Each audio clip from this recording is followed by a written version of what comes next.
우리의 예배를 통하여 영광과 찬송을 받으시옵고 우리가 하나님의 뜻을 깨달아 즐거워하며 기쁨으로 살아갈 수 있도록 성령의 충만한 은혜를 베풀어 주시옵소서. 감사드리며 예수님의 이름으로 기도드려옵나이다.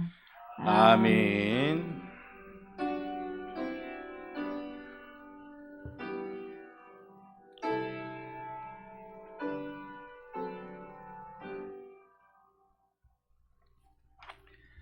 하나님 말씀 보겠습니다. 하나님 말씀 누가복음 4장 22절에서 30절까지 말씀입니다.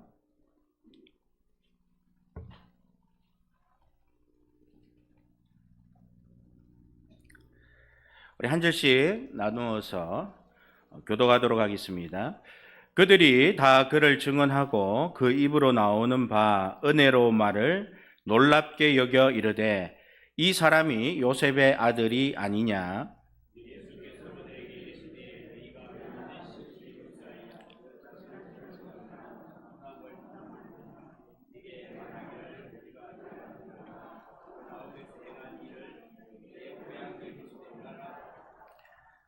또 이르시되 내가 진실로 너희에게 이르노니 선지자가 고향에서는 환영을 받는 자가 없느니라.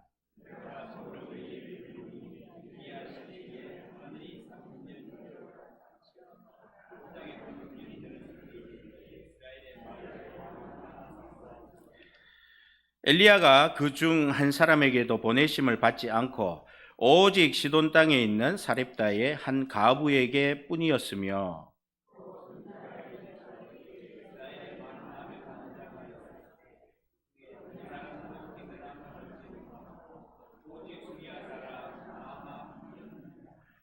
회당에 있는 자들이 이것을 듣고 다 크게 화가 나서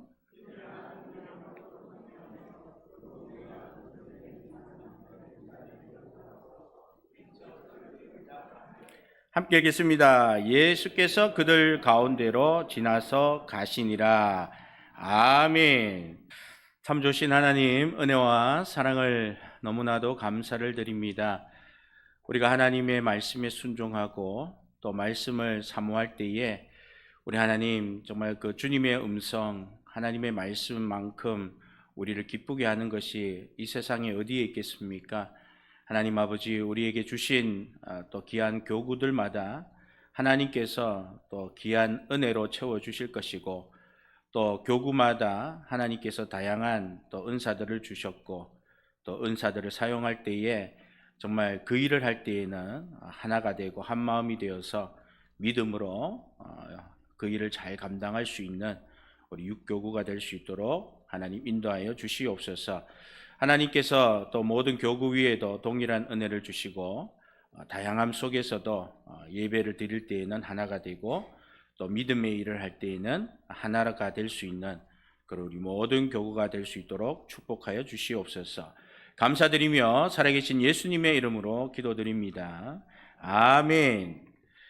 오늘 하나님 말씀, 하나님께서 택하시는 동력자라는 말씀으로 함께 은혜 받는 귀한 시간 되기를 원합니다.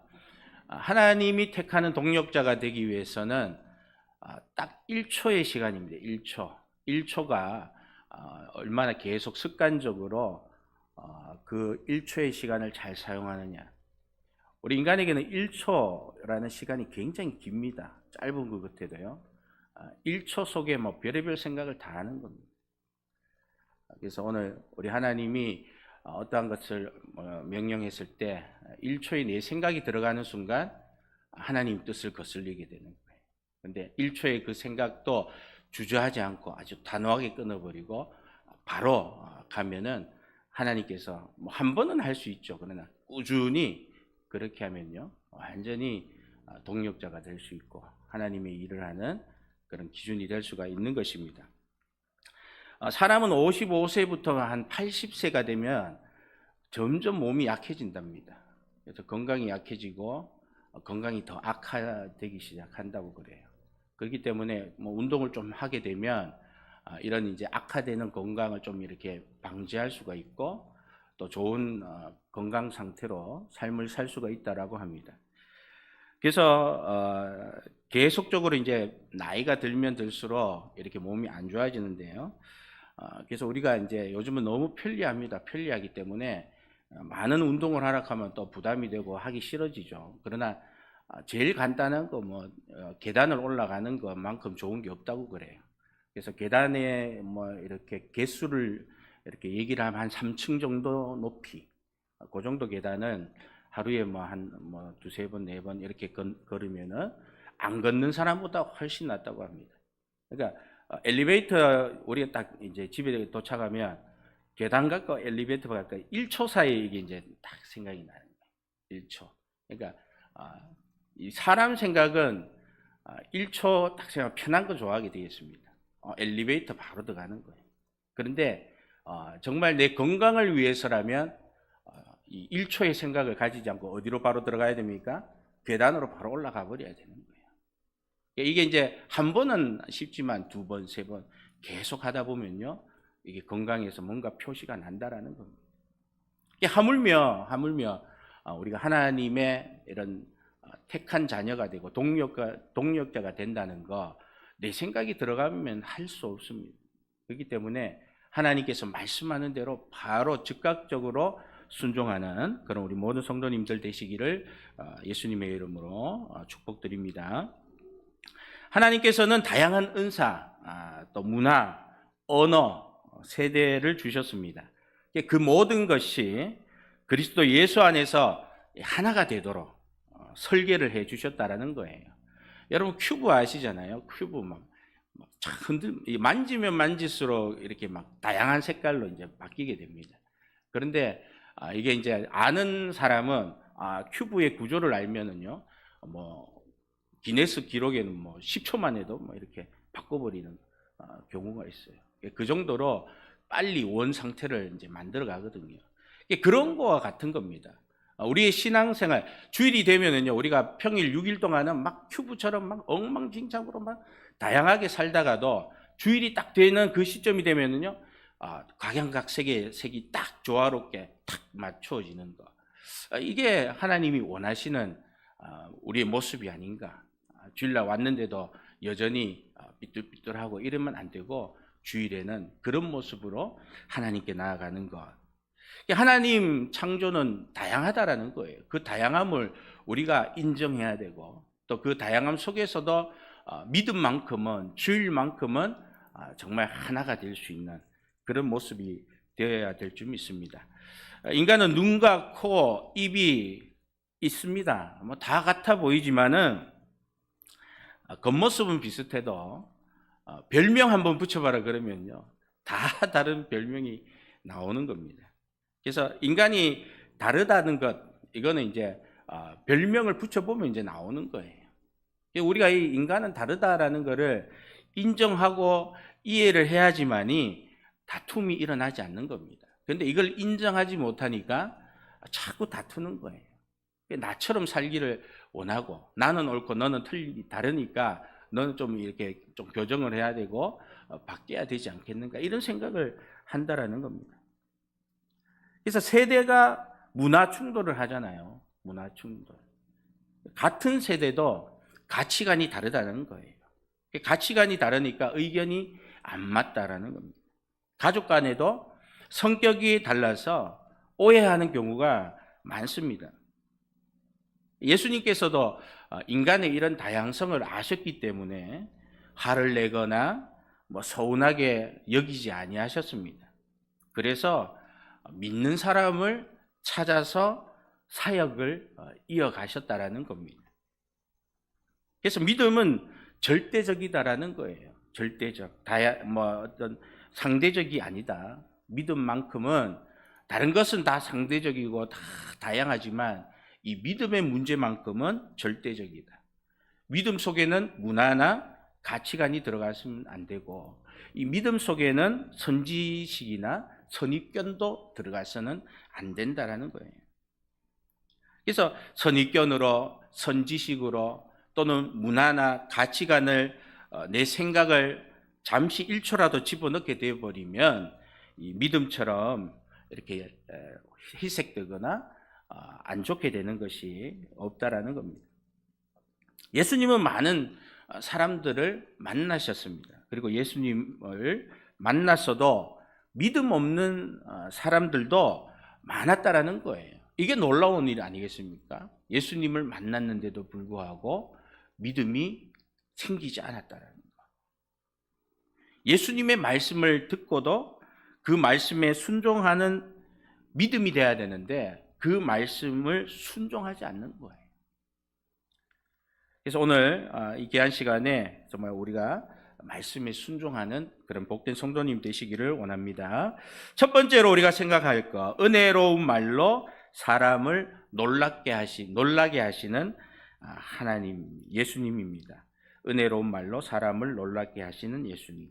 예수님께서는 천국의 복음을 전파하셨습니다. 그리고 예수님은 40일 동안 광야에서 금식한 후에 3가지 시험을 이어가셨습니다. 이기셨습니다. 그래서 예수님께서는 이 성령의 능력으로 또 갈릴리로 가셨습니다. 오늘 이제 4장에 있는 말씀의 이제 앞부분의 내용들을 말씀하고 있습니다. 그래서 예수님에 관한 소문이 이제 퍼져갔고, 또 예수님은 여러 회당에서 가르치셨는데 사람들에게 칭송을 받았다라고 그래요. 그러니까 나사렛을 제외한 여러 회당을 두를 때마다 정말 칭송을 받았다라는 겁니다. 오늘 본문 앞에 이 나사렛 회당에도 우리 예수님이 가셨습니다. 나사렛이라는 거는요, 넷저, 히브리어 넷저라는 말인데 싹, 순, 뭐 이런 뜻입니다. 그래서 하나님의 말씀, 전통적인 말씀이 전해지는 곳. 이 나사렛은 주전 8세기에서 2세기까지는 사람도 살지 않는 곳이었습니다. 사람이 살지 않는 곳. 그런데 포로에서 이제 귀환하여 돌아왔을 때 이 다윗의 자손들이 어느 정도 와가지고 시족 사회를 이룬 시골 지역입니다. 이곳이 이제 나사렛 지역입니다. 예수님 계실 때 이제 추정되는 인구는 한 150명에서 400명이 거기서 살았다고 그래요. 주로 이제 농사를 주로 하고 또 목축, 수공업, 또 예수님께서는 이제 목수 일을 하는 등 다양한 일을 하면서 사람들이 살았는데 크게 뭐 발달된 문명 지역이 아니다라는 거예요. 아주 시골이다라는 겁니다. 그래서 이제 150명에서 이제 400명 정도의 다윗의 이제 자손들이 거기 사니까 시나고그라고 그러죠. 회당을 세웠는데 지하에 뭐 아주 좁은 뭐 그렇게 넓지가 않아요. 그래서 자기들의 전통을 이어가는 그런 장소. 그래서 거기서 이제 나사렛 회당에서 이사야 선지자의 글을 받아서 이제 책을 이제 펴서 순서대로 원래 이제 읽어야 하는 겁니다. 순서대로 읽어야 하는데 예수님은 순서대로 이제 그날을 읽지 않고 의도적으로 기록된 데를 이제 찾으시는 거예요. 그 찾은 말씀이 이사야 61장을 찾아서 읽는데 오늘 17절, 18절 말씀 한번 읽어주시기 바랍니다. 시작.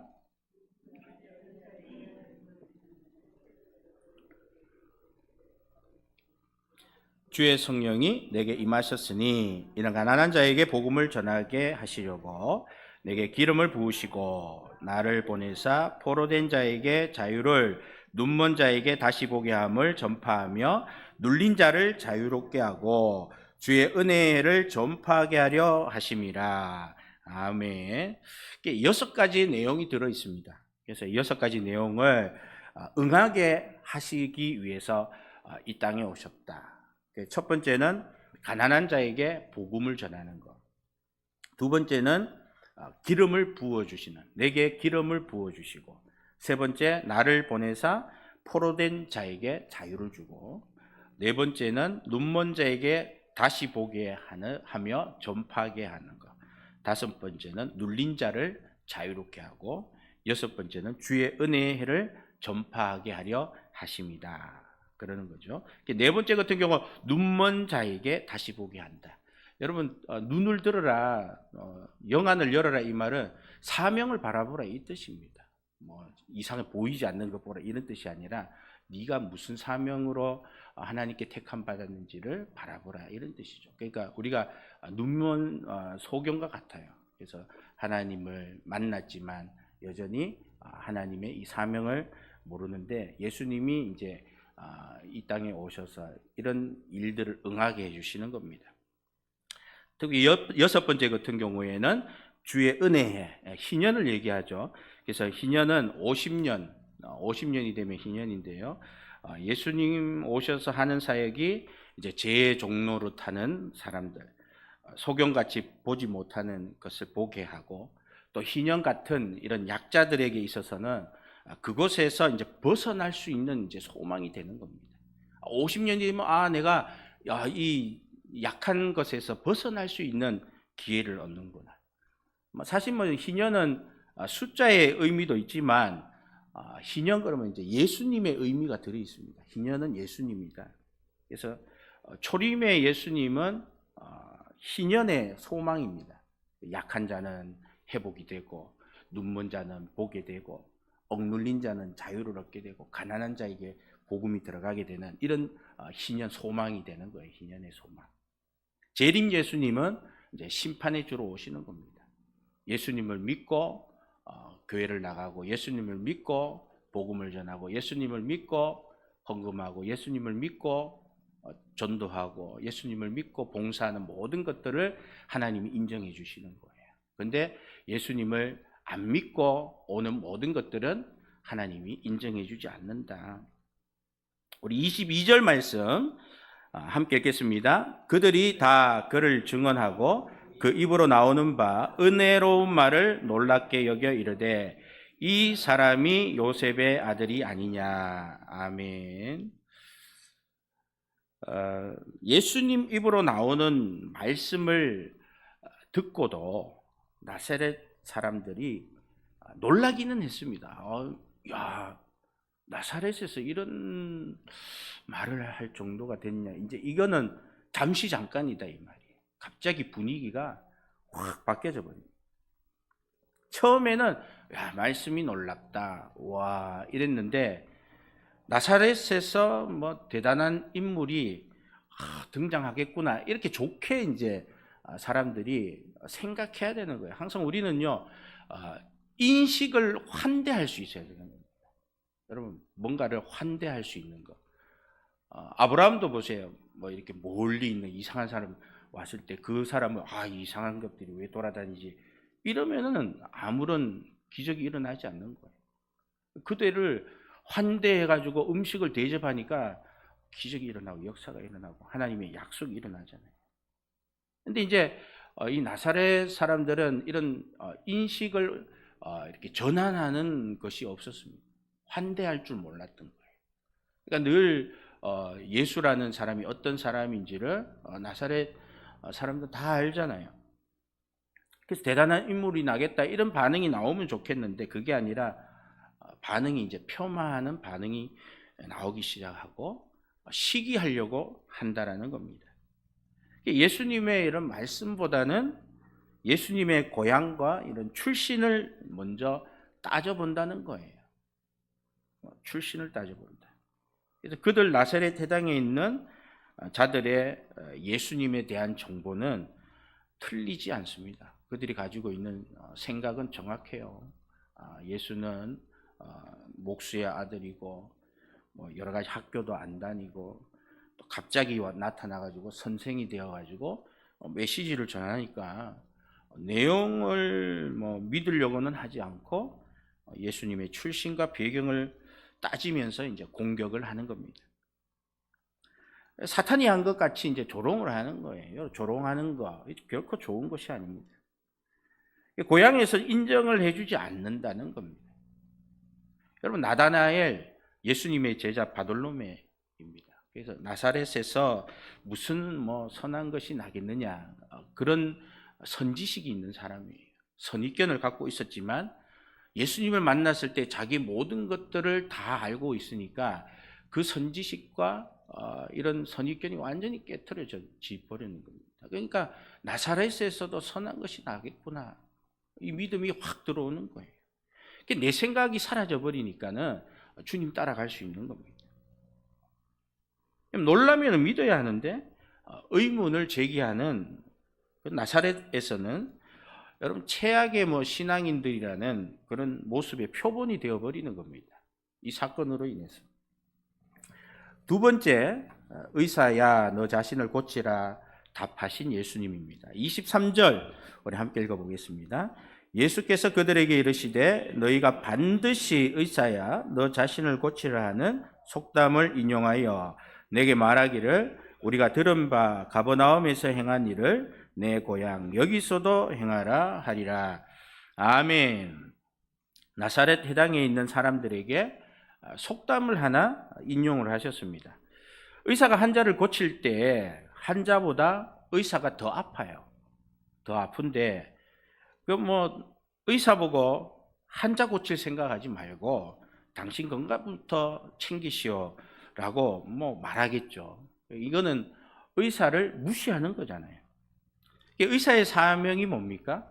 환자를 치료하는 거예요. 치료하는 거. 의사는 자기가 아파도 환자를 어떻게든 치료하는 일에 최선을 다해야 합니다. 그래서 의사의 병은 누가 고쳐줍니까? 다른 의사가 또 고쳐줘야 되는 거예요. 그 자기 병을 또 자기가 고치는 거 아니에요. 또 그도 환자이기 때문에 다른 의사가 그 병을 고쳐준다. 하나님 말씀을 전하는 자가 의사야 너 자신을 고쳐라는 속담에 이제 적용해 보면 도대체 그러면 어디부터 전해야 되냐 이 말입니다. 주어만 전하고 마느냐, 목적어만 전하고 끝내느냐, 아니면은 이렇게 서술어만 전하고 끝내느냐. 도대체 어디를 전하라 이 말이에요. 그러니까 복음을 전하는 자는 사명이 있기 때문에 어떠한 상황에도 복음을 전해야 된다라는 겁니다. 문제는 나사렛 사람, 이 고향 사람들이 말씀을 들으려 하지 않는다라는 거예요. 말씀을 들으려 하지 않는다. 여러분 지식도 내가 아는 것이 부족하다고 생각을 하고 좋은 마음으로 받아들이기 시작하면은 여러분 인식의 지평선이 넓어집니다. 여러분 인식의 확대가 돼요. 아, 내가 부족하구나. 내가 아직 모르는 게 많구나. 이거를 인정하면은요, 하나님의 말씀을 들으려고 귀 기울인다라는 겁니다. 그렇게 됐을 때에 신앙이 성장한다라는 거예요. 신앙 성장, 나 다 알아. 너만 모를 뿐이야. 이렇게 생각하면 신앙은 절대로 성장하지 않습니다. 어떤 말씀인지 참 곰곰이 들어보고, 아, 저런 말씀에 전환도 있구나, 생각도 있구나.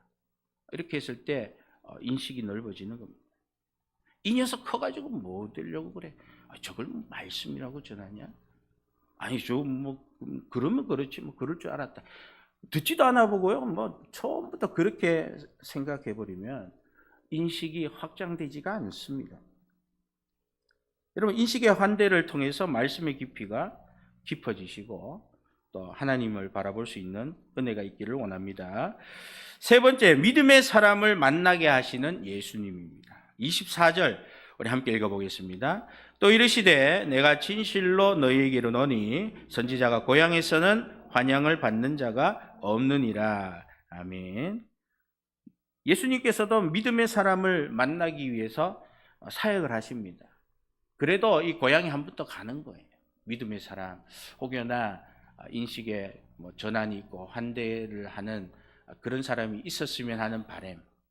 그러나 안타깝게도 그런 사람이 한 명도 없었다라는 겁니다.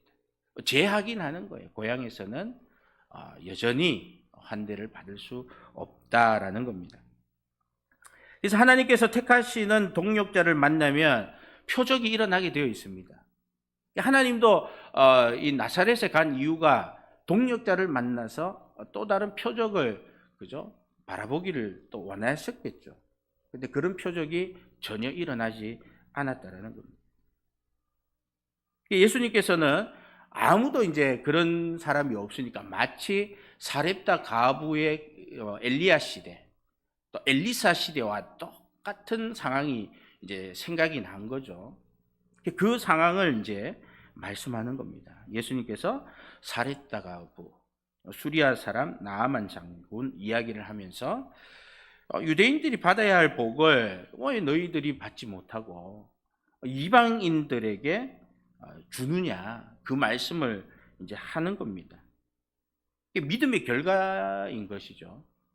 그래서 그 여인이 열심히 기도하고 엘리야에게 순종해서 기적을 경험하는 겁니다. 하나님이 택한 자가 이런 마음이, 믿음이 있으면은요, 동력을 하게 되고요. 거기에서 표적이 일어나는 겁니다. 그러니까 사렙다 가부도 밥을 한 그릇 대접했고, 또 엘리야도 엄청난 기름으로 축복을 주지 않았습니까?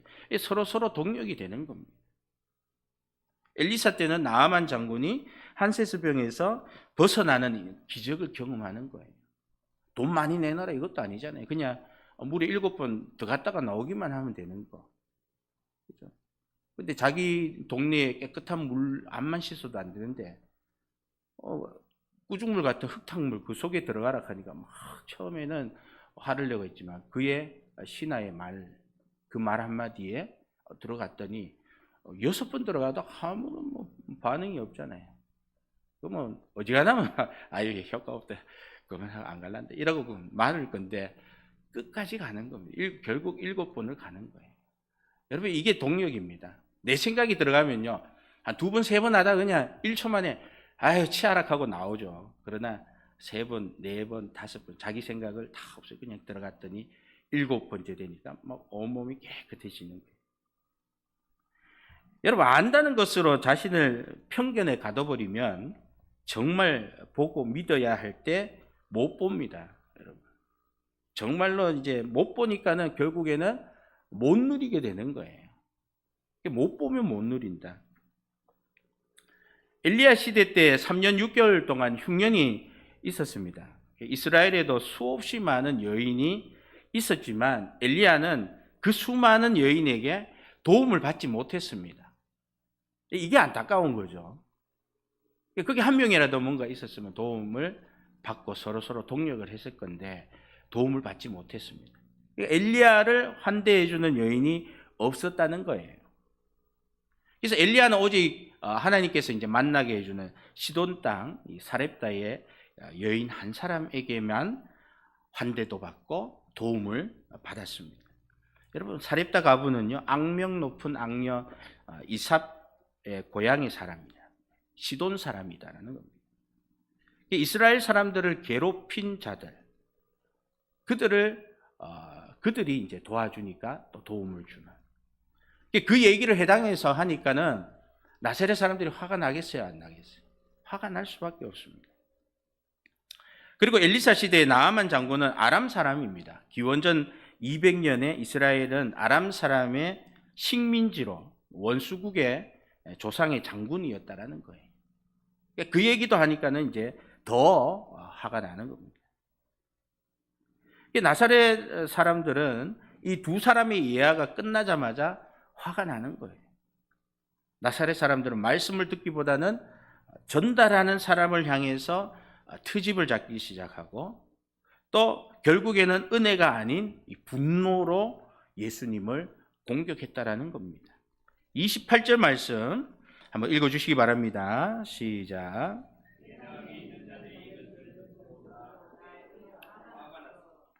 아멘. 죽이려고 마지막 4번째입니다. 죽이려 했지만 그들 가운데로 지나가신 예수님입니다. 예수님은 순종하지 않던 이스라엘과 또 이스라엘을 괴롭히던 적군의 사람 사렙다 가부와 아람 장군 나아만에 대해 비교를 통해서 이 나사렛 사람들이 말씀을 듣고 순종하기를 원했지만 나사렛 사람들은 예수의 출생과 배경에 선입견이 생겨서 시기하고 질투하고 각양의 이유를 대어서 믿지 않으려고 합니다. 하나님은 택한 자녀들 동력하기를 원하십니다. 여러분 택한 자녀가 없을 때 적국의 사람이라도 믿음의 사람을 찾아서 동력하게 하신다는 것을 우리가 깨닫지 못하고 메신저의 이제 각오, 배경, 결격 사유, 이유가 많아도 메시지 자체에 우리가 집중을 하고 메시지 안에 담긴 하나님의 뜻과 계획을 찾아서 순종을 해야 한다는 겁니다. 나사렛 사람들에게 믿음을 요구하고 계시는 거예요. 믿으면 구원받고, 믿으면 질병도 고침받고, 믿으면 만사가 감사된다라는 겁니다. 여러분, 순서가 분명해야 되는 거예요. 믿으니까 잘 되는 거예요. 예수 믿으니까. 근데 예수를 안 믿어도 잘 될 수 있거든요. 그래서 이걸 잘 우리가 분별할 수 있어야 되는 겁니다. 선지식, 선입견으로 우리 귀를 닫고 마음까지 닫으면 예수님 아무리 바른 말씀을 해도 자기들의 자존심만 생각하는 것입니다. 나사렛 백성들은 예수님을 거짓 교사라 몰아붙이려 죽이려 했습니다. 29절 말씀 한번 읽어보겠습니다. 일어나 동네 밖으로 쫓아내어 그 동네가 건설된 산 낭떠러지까지 끌고 가서 밀쳐 떨어뜨리고자 하되. 여러분, 아주 절벽까지 몰아붙여가지고 밀어서 죽이려고 하는 거예요. 30절에 보면 예수께서 그들 가운데로 지나서 가시더라. 예수님은 죽을 때가 아니거든요.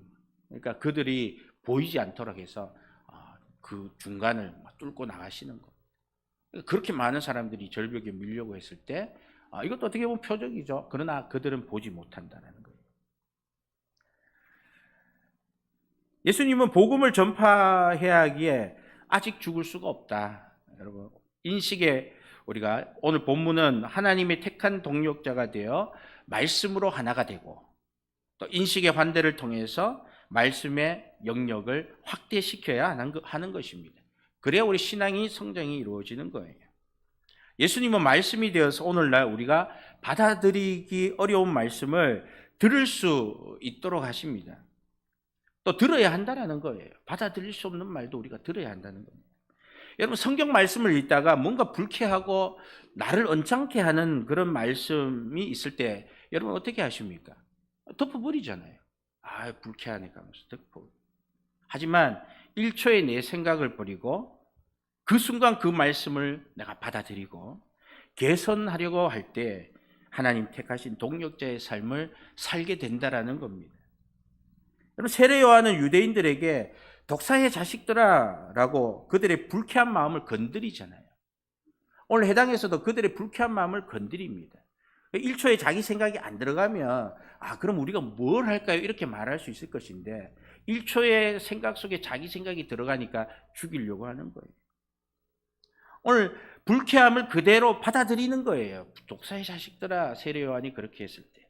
그랬을 때에 1초에 내 생각이 들어가지 못하게 할 때 그때 비로소 선생님요, 그럼 내가 무엇을 하면 되겠습니까?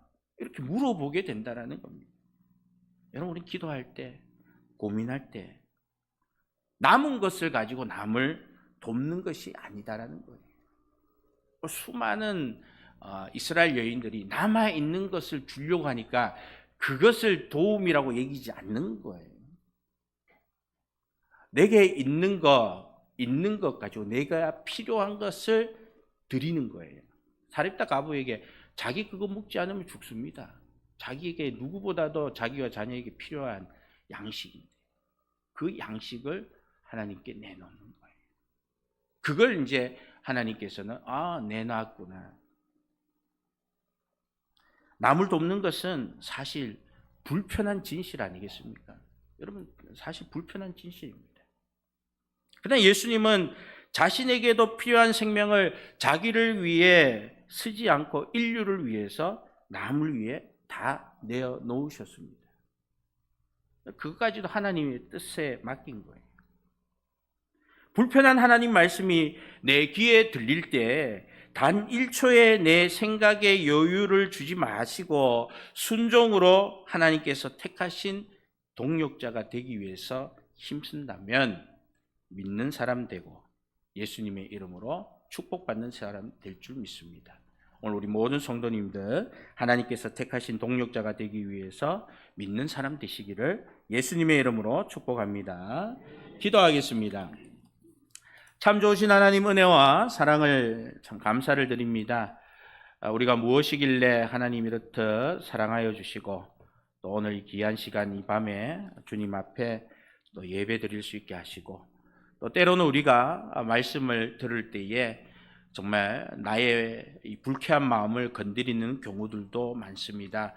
그럴 때에 우리의 생각이 정말 인식의 또 한 대가 되어서 정말 하나님의 말씀임을 믿고 그 말씀에 순종할 때 정말 하나님이 택하신 사람으로서, 동력자로서 표적을 보게 되고 기적과 이적을 경험하게 될 줄 믿습니다.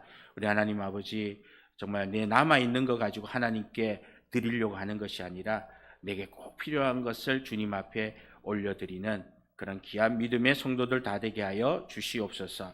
감사드리며 예수님의 이름으로 기도드립니다. 아멘. 찬송가 545장입니다.